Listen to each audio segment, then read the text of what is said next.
지금과 같은 어느 여름에 아주 뙤약볕이 쬐는 한 낮이었습니다.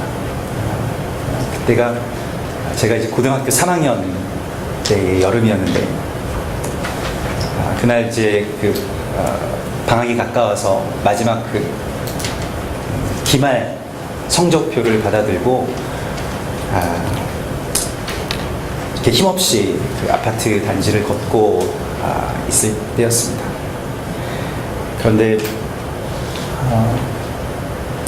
그 한낮에 이제 시험이 끝나고 또 방학을 하고 또 손에는 성적표가 쥐어져 있고 이제 그렇게 아파트 단지를 걸어가는데 옆에서 뭔가 아주 큰 화분 같은 게 떨어지는 그런 소리가 나요. 그래서 너무 길을 가는데 누가 위에서 그렇게 큰 화분 같은 걸 떨어뜨리나, 그래서 너무 이렇게 놀라기도 하고 또 화가 나기도 해서 위에를 이렇게 봤는데 어떤 여인의 비명 소리가 들립니다. 그래서 제가 제 옆에 바로 옆이었습니다. 그래서 화단으로 급히 달려가 보니까 한 학생이 쓰러져 있어요. 그래서 아주 황망한 마음에 그 학생을 이제 들쳐안고 지나가는 아무 차나 세워서 반포의 성모병원으로 이제 출발을 했습니다. 그 아이가 저와 같은 고등학교 3학년 친구였는데 이제 성적표를 가지고 집에 들어가서 어머니와 크게 싸우고 또 누나들은 굉장히 아주 공부를 잘하는 그런 두 명의 누나들이 있었는데 막내 동생이었는데 그 아이만 조금 공부 좀 못하는 그런 친구였다고 나중에 전해집니다. 그래서 그냥 그렇게 싸우다가 홧김에 나와서 바로 몸을 던진 것이었어요. 근데 그때 차 안에서 그렇게 막 헐떡이면서 죽어가는 그 아이, 저의 모습을 보면서 남처럼 느껴졌다기보다는 제 모습 같이 느껴지고 또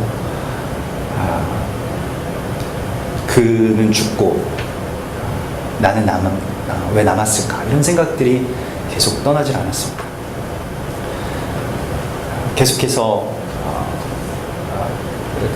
그 아이가 죽고 그리고 나는 남았다, 그런 생각 가운데서 살아왔던 것 같습니다.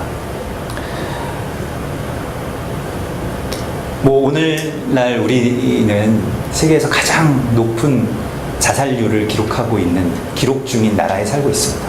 아마도 자살률이 높은 나라들은 대부분 삶의 의미나 또 그런 어떤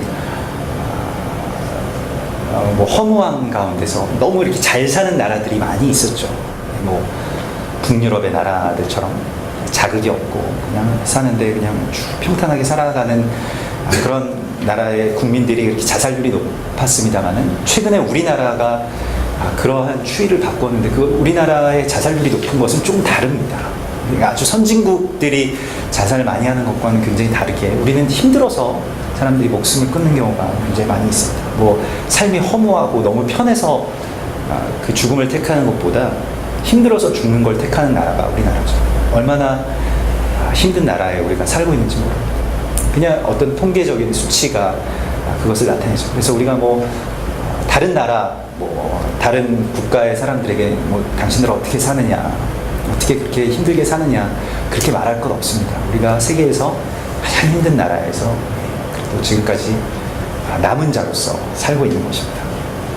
오늘 우리 찬송가도 그렇고 오늘 말씀의 본문도 그렇고 장례식장에서 주로 많이 부르고 또 많이 설교의 본문으로 택하여지는 그런 말씀이죠. 우리나라 전체가 마치 거대한 장례식장처럼 그렇게 되어 있고 그리고 그러한 나라 가운데서 우리가 살아갑니다. 그래서 오늘 이 본문의 말씀 또 우리의 찬송, 이러한 말씀들이 오늘 우리에게 주시는 아주 특별한 의미가 있을 줄을 믿습니다. 죽은 나사로가 살아난 사건은 정확하게는 부활의 사건이 아닙니다. 왜냐하면 나사로는 죽은 지 나흘 만에 시체로 있다가 살아났지만은, 그러나 그는 훗날에 다시 죽었기 때문입니다. 그래서 부활이라는 것은 살아난 이후에 예수 그리스도처럼 영원히 죽지 않는 그 생명으로 들어가는 것을 의미합니다. 그럼에도 불구하고 오늘 성경은, 예수님께서는 여기에서 부활을 선포하십니다.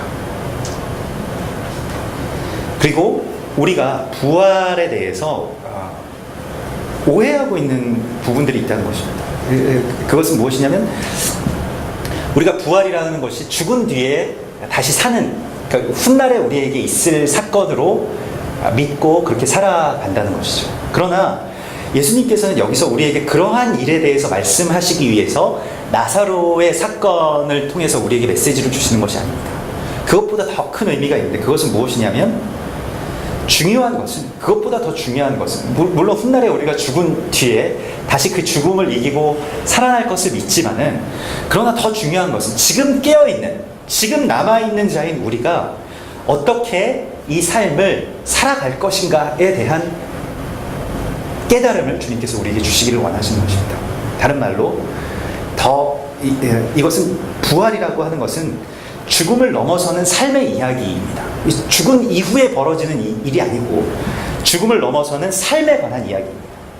이것은 우리 남은 자들이 어떻게 살아야 하는가에 대한 이야기이고, 더 정확하게 말씀드리자면 오늘 우리가 부활을 사는 것에 대한 이야기입니다. 설교의 제목처럼 말입니다. 그렇다면 부활을 산다는 것은 무엇일까요? 어떻게 우리가 부활을 살 수가 있을까요? 오늘 이 본문의 말씀, 특별히 오늘 우리가 읽은 17절부터의 말씀은 한 남자의 완전한 죽음에서부터 시작이 됩니다.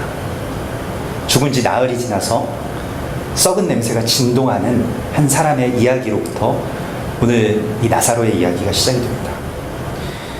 예수님은 오늘 우리 이 본문에 들어가 있지는 않지만은 11장 6절에서 예수님은 이 남자가 완전히 죽기를 기다리십니다.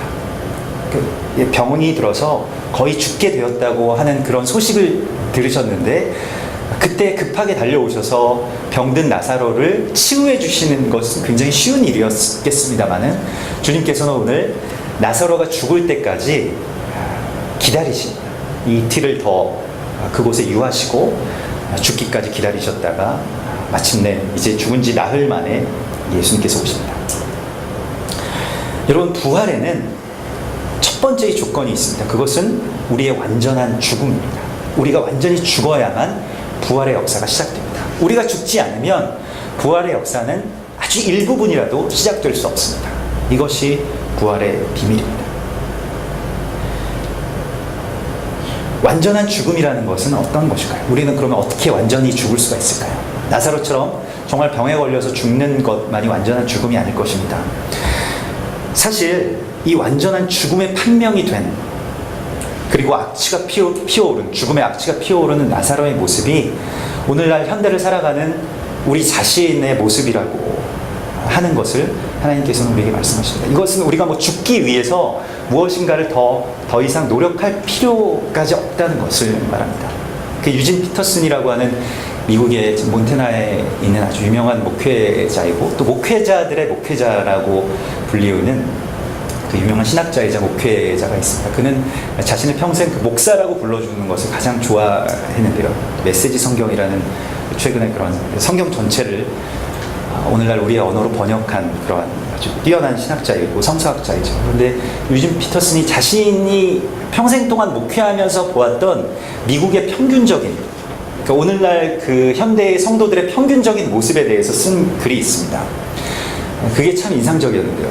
이제는 아주 원로한 목사죠. 아주 노 목사님이신데, 그는 이렇게 자신들이 만났던 성도들에 대해서 말하고 있습니다.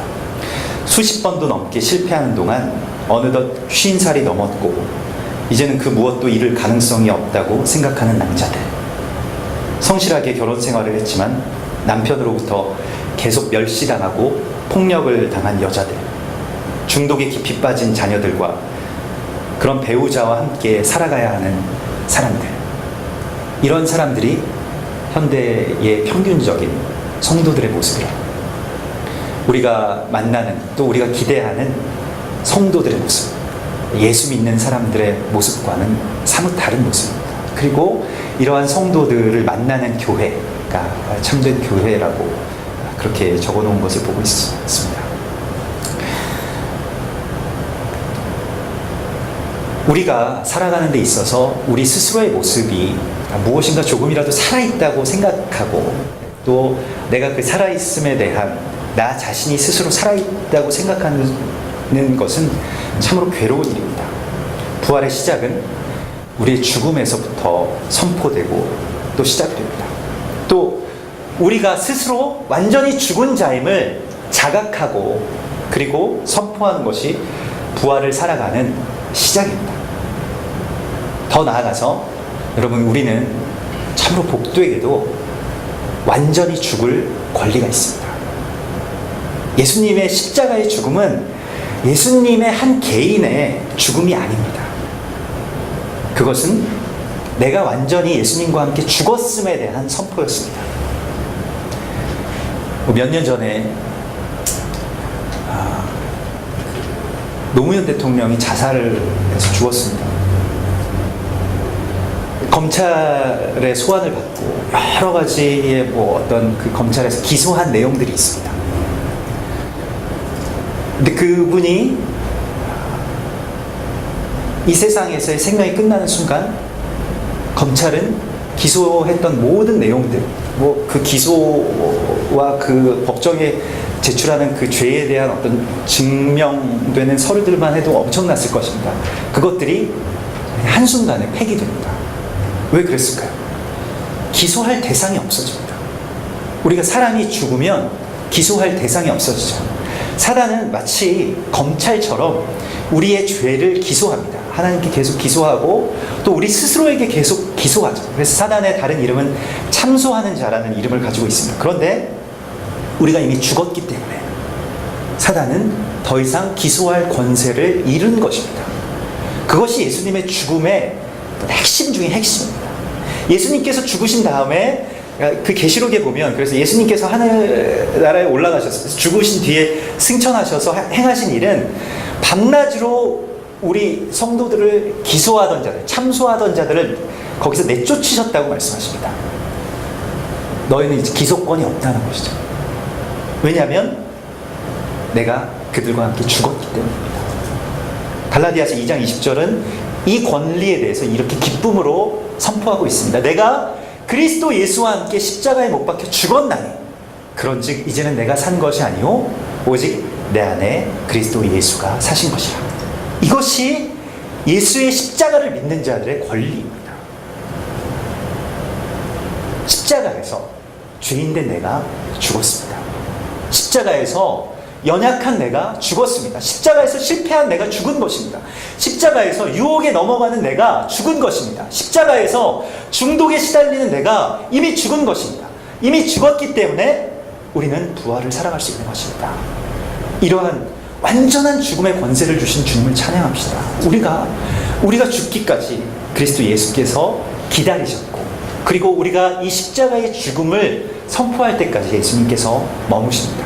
그리고 우리가 마침내 나는 예수와 함께 십자가에서 죽었습니다 라고 선포할 때 예수의 부활의 역사가 내 안에서 시작됩니다. 완전한 죽음을 선포하는 것, 그것이 우리의 권세인 것입니다. 또한 이 완전한 죽음 뒤에 오늘 이 이야기의 진행, 이 이야기의 초점은 두 자매에게 맞춰집니다. 예전에 그 주일학교에서 이 나사로 이야기라는 연극이 이제 공연이 됐는데, 이제 나사로 이야기를 한다. 그래서 주보의 아이들에게 그 연극에 출연할 배우들을 모집한다고 해서 어떤 아이가 제가 하겠습니다. 우리 선생님에게 찾아가서 자기가 주인공이 되고 싶은 마음에, 선생님 저는 꼭 정말 이번에는 나사로 역할을 하고 싶습니다 라고 말했더니, 그래서 그러라고, 나사로 역할 좋지, 나사로 이야기니까 네가 나사로 역할을 하라고. 그래서 집에도 이야기하고 가족들이랑 다 나사로 역할 한다고 참 좋아해서 그날 왔는데 그 아이가 등장하는 것은 한참 모든 이야기들이 다 끝나고 나중에 무덤 속에서 붕대를 감고 좀비처럼 나오는 그 장면 한 장면이었다. 대사도 한마디도 없고 예수님이 나사로야 나오라 할 때 천천히 걸어 나오는 역할이었다는 것이죠. 여러분 오늘 이 본문에서 주인공이 누구일까요? 주인공은 나사로가 아닙니다. 우리가 나사로가 죽었다가 살아난 것에 초점을 맞추는 것이 아니라 오늘 이 이야기의 초점은 마르다와 마리아 이 자매에게 초점이 맞춰져 있습니다.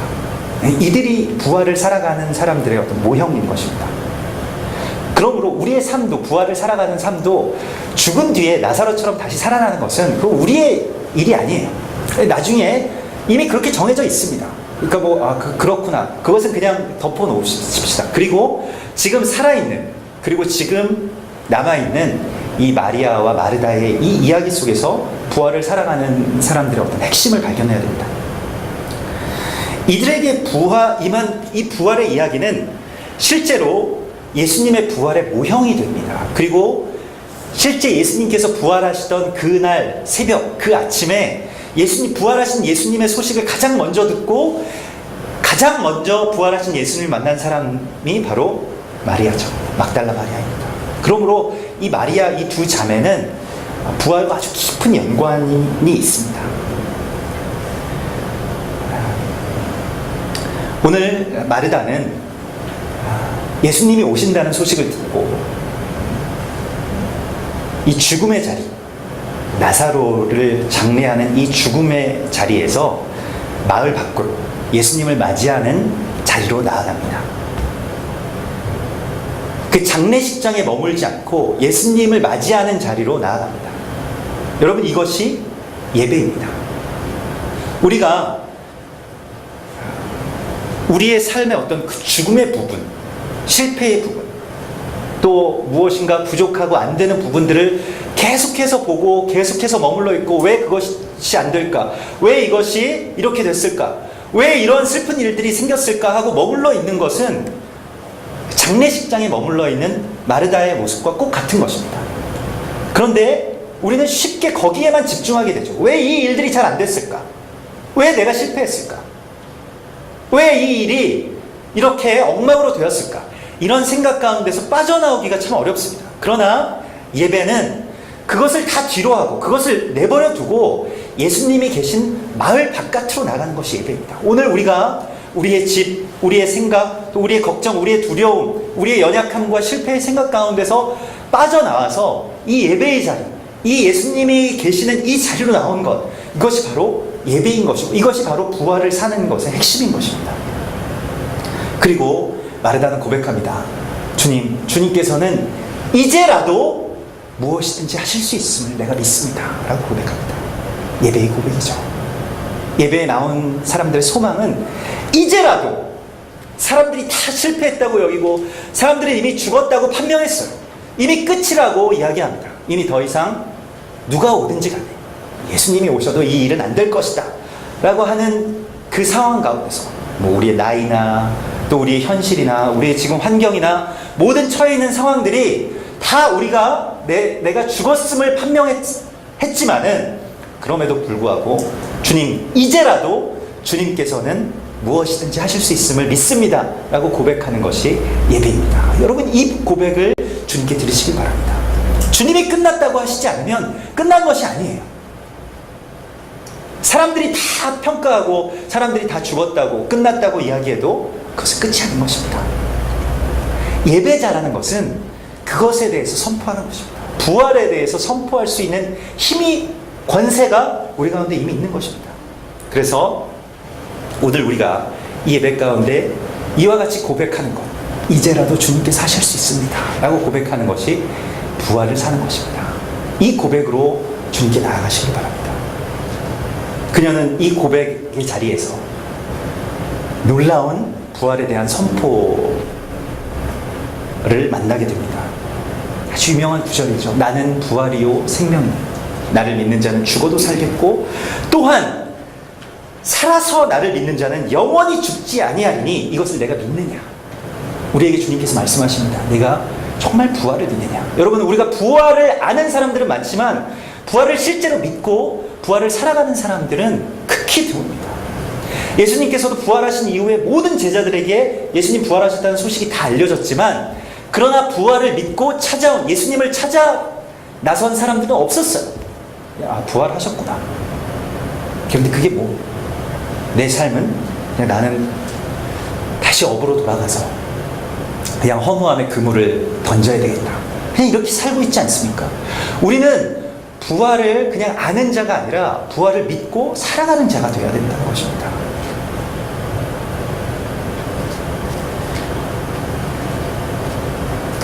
그 프레드닉 뷰커너라고 하는 미국의 신학자가 이런 글을 쓴 적이 있습니다. 그 고드릭이라고 하는 그 자신의 어떤 그 소설과 같은 것에서 이런 부활에 대해서 이런 글을 썼는데요. 찾은 것에 비하면 잃은 것은 아무것도 아니다. 지금까지 있었던 죽음을, 세상의 모든 죽음을 주님께서 주신 생명과 나란히 놓고 본다면 그것은 컵 한 잔의 분량도 되지 않을 것이다. 여러분, 이것이 부활입니다. 우리가 잃은 것이 많다고 생각하고 그 안에 머물러 있는 것이 아니라, 그것은 주님 앞에 나아가면, 생명이신 주님 앞에 나아가면 컵 한 잔의 분량도 되지 않을 것입니다. 내가 실패한 세월, 내가 낙심한 것, 내가 좌절한 것, 나의 죄, 그러한 것은 주님의 생명에 비하면 아무것도 아닌 것입니다. 그러므로 우리는 그 부활을 선포할 권세를 가진 자로 이제 주님 앞에서 그것을 선포해야 됩니다. 주님께서는 우리에게 물으십니다. 네가 이것을 믿느냐? 여러분, 죽음은 우리의 생명에 비하면, 우리 앞에 계신 주님의 생명에 비하면 컵 한 잔의 분량도 되지 않습니다. 여러분, 이것을 믿으십니까? 이것을 우리가 믿음으로 고백할 때 부활의 삶을 살게 되는 것입니다. 예배라는 것은 믿음으로, 제가 이것을 믿습니다 라고 하는 이 믿음으로 이 죽음의 굴판에서 생명의 자리, 그리스도 예수께서 계신 생명의 자리로 나아가는 것입니다. 그것이 예배입니다. 그냥 단순히 우리가 예배 보고 그냥 그렇구나 하고 고개 끄덕이는 것이 아니라, 우리가 이 믿음의 고백으로 죽음의 자리에서 생명의 자리로 나아가는 그 이동이 있는 것이 예배입니다. 예배는 이와 같은 아주 역동적이고 다이나믹한 무엇인가, 그러니까 움직임이 있어야 되는 것이죠. 올 연말에 그 대선 주자들, 또 대선의 화두가 무엇인지 아십니까? 모든 대선 후보들이 말하는 대선의 화두가 무엇인지 아십니까? 위로입니다. 위로. 한 단어.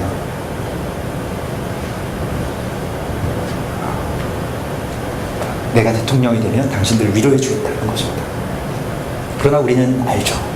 그들이 우리를 위로해 줄 수 없다는 것을 압니다. 그리고 그들이 꿈꾸는 세상이 절대로 현실이 될 수 없다는 것도 알죠. 4년 뒤에 또 똑같이 한숨을 쉬게 될지도 모르겠습니다.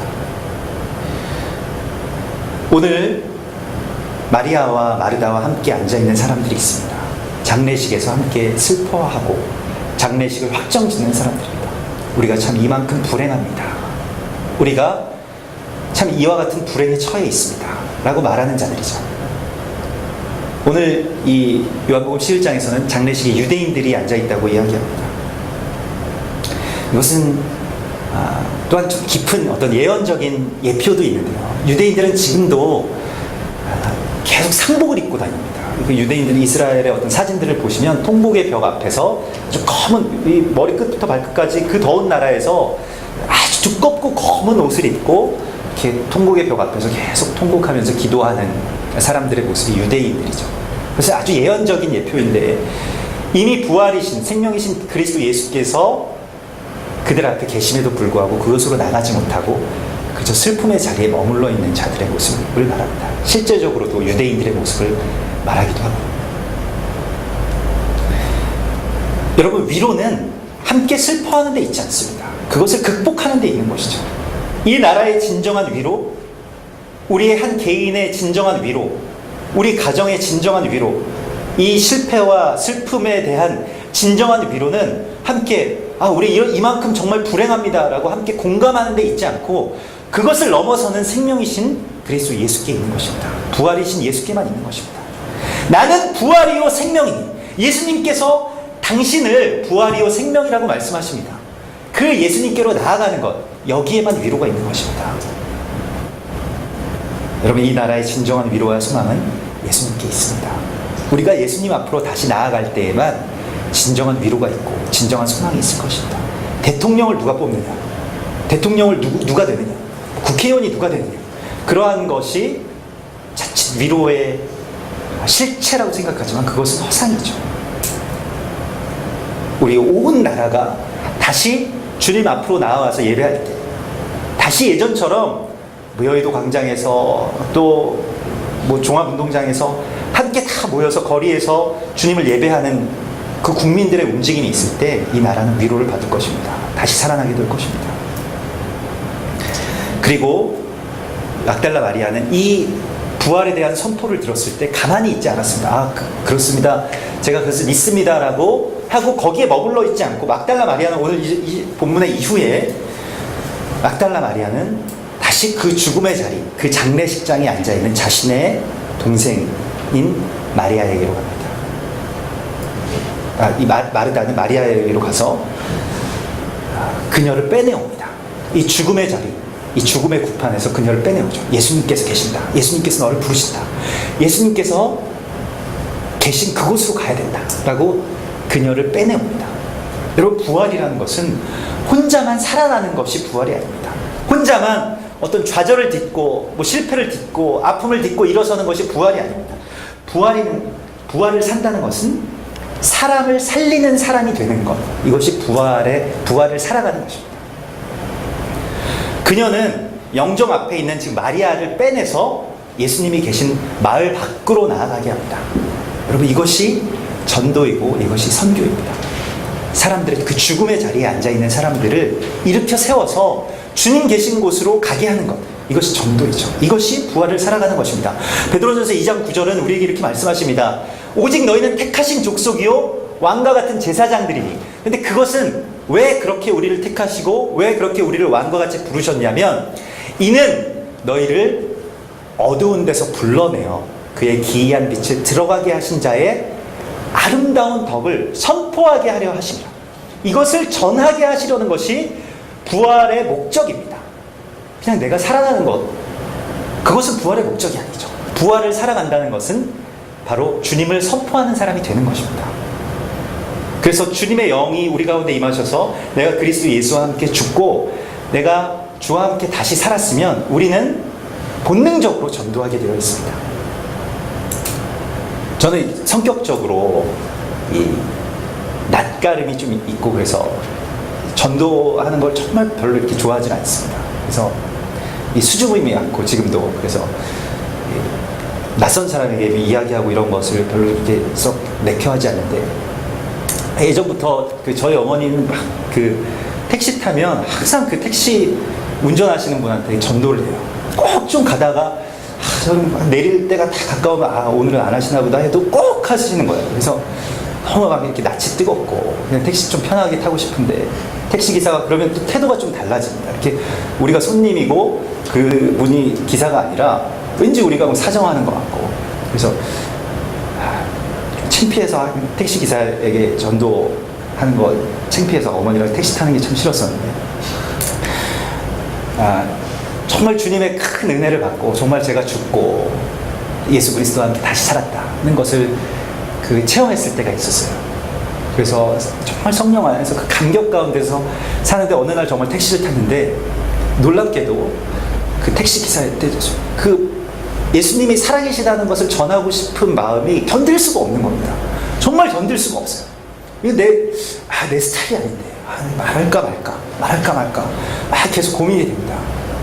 근데 내리기 전에 택시 기사에게 말합니다. 기사님, 예수 믿으시죠? 예수 믿으면 참 좋습니다. 제가 예수를 믿어보니까요, 너무너무 좋더라고요. 예수 믿으세요. 거실 없으면 그냥 가시십시오. 그리고 내렸습니다. 하나님의 영이 우리 가운데 들어온다는 것은 본능적으로 우리가 예루살렘과 온 유대와 사마리아와 땅끝까지 이르러 주의 증인이 된다는 것을 의미합니다. 성령이 내 안에 들어오셔서 새로운 생명이 된다는 것은 그냥 내가 개인적으로 혼자만 사는 것이 아니라 주님의 살아계심을 전파하고 선포하는 사람이 된다는 것을 의미합니다. 이것이 부활을 살아가는 사람들의 모습인 것입니다. 그러면 오늘 본문에서 예수님은 무엇을 하실까요? 예수님은 이제 이 부활에 대해서 이렇게 행하십니다. 예수님이 행하신 일에 대해서 우리가 오늘 봐야 되는데, 마지막으로 이것을 보겠습니다. 예수님께서는 무덤으로, 이 장례식장에 있는 모든 사람들을 데리고 무덤으로 가십니다. 그리고 무덤에서 말씀하십니다. 그 돌을 굴려놓으라. 돌을 제할 것을 명령하십니다.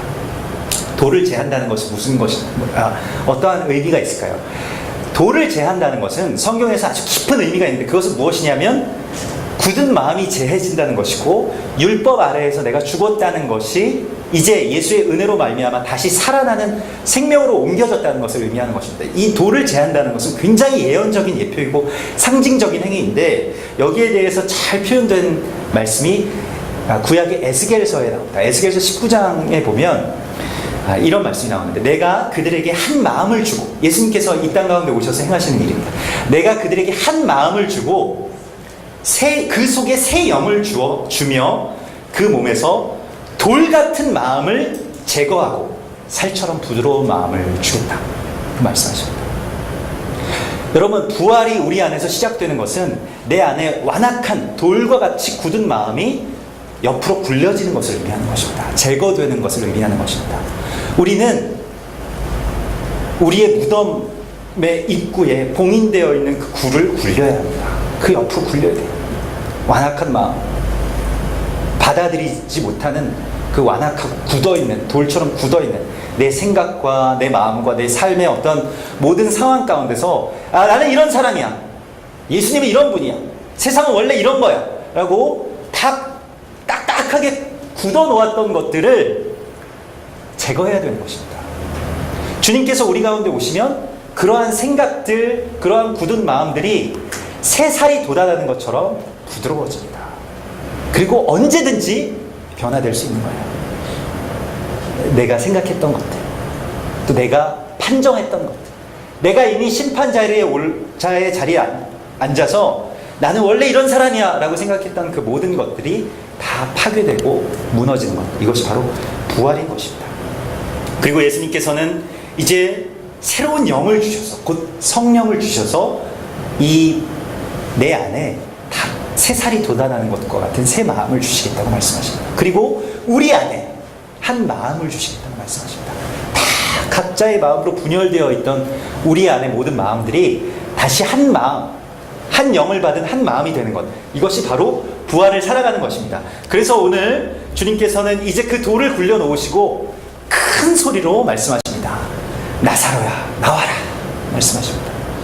근데 이 큰 소리라는 것은 물리적인 어떤 큰 소리를 의미하는 것이 아닙니다. 그것을 더 넘어서는 것이죠. 오늘 이 요한복음 11장은 굉장히 어떤 예언적인 예표가 있는데, 여기서 큰 소리라고 말하는 것에 대한 히브리어의 단어를 보면 테루아라는 단어인데요. 이 테루아라는 단어는 나팔 소리를 의미합니다. 지금 이 말씀의 배경이 되는 것은 지금 그 주님의 어떤 나팔절, 그러니까 나팔이 불 때에 어떤 일들이 일어나는지에 대해서 주님께서 말씀하시는 것이에요. 그래서 우리가 찬송가도 나팔 불 때 나의 이름을 주님께서 불러주신다는 그 찬송가 있지 않습니까? 그래서 여기서 주님께서 큰 소리를 부르신다는 것은 나사로야, 나와라 이렇게 소리치셨다는 것이 아니라 테루아, 곧 나팔 소리와 같은 주님의 음성이 우리의 이름을 부르신다는 것을 의미하는 것입니다. 이것은 부활에 대한 예수 그리스도의 선포입니다. 그리고 이 나팔 소리는 이 용테루아라고 해서 여리고 성이 무너질 때, 그러니까 뭐 좀 더 깊은 신학적인 이야기입니다만은 출애굽한 백성들이 갈릴리로 가나안 땅으로 들어가는 첫 번째 관문 여리고 성이 무너질 때 뭘로 무너졌습니까? 사람들이 찬양하고 큰 소리를 내고 또 테루아, 그 나팔, 여기 우리 나팔이 있는데 이 나팔을 불 때 성이 돌로 된 성이, 그 육중한 성이 무너져 내리는 것입니다. 이 여리고 성이 무너지는 것과 같은 이야기가 오늘 요한복음 11장의 이야기입니다. 나사로야 나와라. 그러나 이것은 물리적으로 큰 소리가 아니라 이것은 주님의 말씀을 의미하는 것입니다. 주님의 말씀, 그리스도 예수의 입에서 나오는 말씀, 이것으로 죽음의 권세가 무너지는 것입니다. 이것은 사실은 큰 소리가 아니에요. 그래서 열왕기상 19장에 보면 이 세상을 변화시키는 소리가 나오는데 그 엘리야에게 주신 음성이었는데 엘리야가 처음에는 아주 큰 바람 소리 가운데서 하나님의 음성을 찾습니다. 그런데 바람 소리 속에 하나님의 음성은 없어요. 바람 소리만 들립니다. 그래서 두 번째로 발견한 것이 지진이 납니다. 아주 큰 지진이 나서 막 땅이 무너지는 소리가 나서 주님이 여기 계신가 보다 하고 그것을 보았는데 거기에 하나님의 음성이 없었습니다. 세 번째로 불소리가 납니다. 아주 큰 불의 소리가 나서 야, 여기 하나님의 소리가 계시지 하는데 거기에 있지 않고 이 세상을, 온 세상을 바꾸는 하나님의 음성이 들려오는데 세미한 소리가 들려온다는 것입니다. 세미한 소리. 이것이 하나님의 음성입니다. 여러분, 이것은 또한 예언적으로도 아주 깊은, 구속사적으로도 아주 깊은 의미가 있는데 그것은 무엇이냐면 바람과 지진, 불, 그리고 세미한 음성. 여기에 대해서 그냥 우리가 잠시 알고 갈 것은 바람은 그 출애굽할 때에 구약의 이스라엘 백성들을 그 홍해 바다를 건너게 했던 구약에서의 하나님의 역사이죠. 그래서 막 바람이 불어서 홍해 바다가 마르고 그래서 그들이 건너게 됩니다. 그래서 구약의 이스라엘 백성들이 말씀, 이 지진은 예수 그리스도께서 십자가에서 죽으실 때 큰 지진이 납니다. 그래서 이 지성소에 있는 휘장이 위에서부터 아래로까지 쫙 갈라지죠. 그 지진의 일이고 예수님께서 이 땅 가운데 오신 그 시대의 일입니다. 그리고 불의 역사는 마가의 오순절 다락방에서 성령의 불이 임하였습니다. 그러면 지금은 어떤 시대이냐? 지금 우리가 이 부활의 세대를 살아가는 우리가 지금 이 시대에 주님의 음성을 들을 수 있는 이 시대에 그것은 무엇이냐? 세미한 음성 가운데서 듣는다는 것입니다. 그것이 바로 말씀입니다. 여러분, 전 세계의 역사 가운데서 오늘날과 같이 주님의 말씀을 개인적으로 세미하게 들을 수 있었던 시대는 없습니다. 예전에는 책이 없어서, 예전에 사람들이 문자를 알지 못해서 하나님의 말씀을 듣지 못했어요. 알지 못했습니다. 오늘날처럼 모든 각 개인에게 세미한 음성으로 직접 말씀하시는 시대가 없다는 것입니다. 그 이전은 다 전체적인 것들이었죠. 마치 바람과 불과 지진처럼 말입니다. 그러나 지금은 개인적인 묵상 안에서 주님께서 말씀하시는 시대입니다. 주님의 말씀으로 우리가 부활의 참된 삶을 살아갈 수가 있다는 것입니다. 주님의 음성, 나사로야 나오라 하는 그 말씀을 우리가 우리 묵상 가운데서, 우리의 무덤에 갇힌 우리가 묵상 가운데서 주님의 음성을 듣는 것입니다. 세미하지만 이것이 주님의 음성일까 아닐까 하는 그런 의심도 있을 만큼 세미하지만 그 음성을 듣는 것이 부활을 살아가는 삶의 핵심인 것입니다. 지금 이 시대에 부활을 살아가는 우리들의 모습인 것입니다. 그러므로 여러분, 주님의 말씀, 그 세미한 말씀을 들으십시오. 그것을 만나십시오. 무덤 가운데에 내가 있다면 주님의 음성을 우리가 들을 수 있을 것입니다. 그러므로 오늘 주님께서는 우리에게 먼 훗날 너희가 부활하게 될 것이다 라고 말씀하지 않으시고 부활은 지금 현재의 삶에서 우리가 살아가는 것이라고 말씀하십니다. 완전한 죽음으로, 주님께로 나오는 이 예배로, 또 부활에 대한 고백을 통해서, 또 주님의 세미하지만 그 큰 말씀으로 그것을 우리가 전할 때에 주님께서는 우리와 함께 그 부활한 삶을 살아가시고 또 우리 안에서 내가 완전하게 죽은 내가 그리스도 예수와 함께 살아가는 참된 부활의 역사가 시작될 것을 약속하십니다. 그러한 부활의 생명을 받은 여러분들을 주님의 이름으로 축복합니다. 함께 기도하시겠습니다.